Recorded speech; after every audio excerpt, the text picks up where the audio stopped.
우리 대법원의 강제징용 배상 판결에 반발해 지난해 일본 정부가 단행한 경제 보복 조치가 오히려 일본 기업의 부메랑이 되고 있습니다. 당시 일본 기업에 악영향은 없을 것이라던 일본 정부, 지금은 가타부타 말이 없습니다. 도쿄에서 황보현 특파원입니다.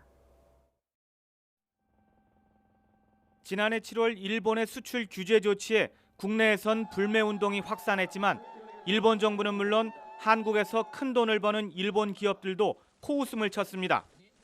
국내에 180개가 넘는 점포가 있는 일본 기업 유니클로도 마찬가지였습니다.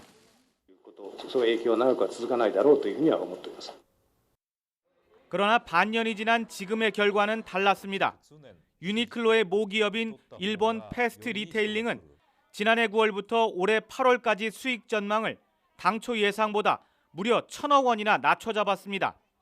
일본 불매운동이 사그라지지 않았고 앞으로도 마찬가지일 것으로 우려한 겁니다. 유니클로 측은 한국의 사업 환경에 대해 상당히 심각하다고 말했습니다.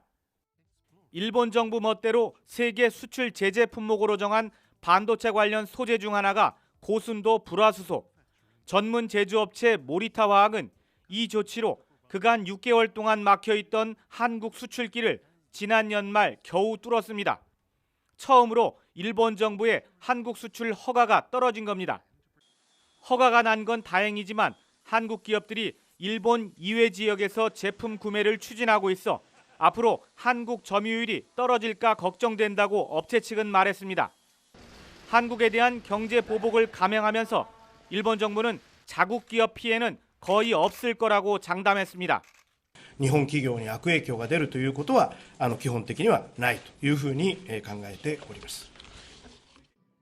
한국 관광객이 급감하고 일본 맥주의 한국 수출이 제로 수준으로 떨어지는 등 예측은 완전히 빗나갔지만 일본 정부가 자국민에게 사과하거나 설명하는 자리는 아직 마련되지 않았습니다.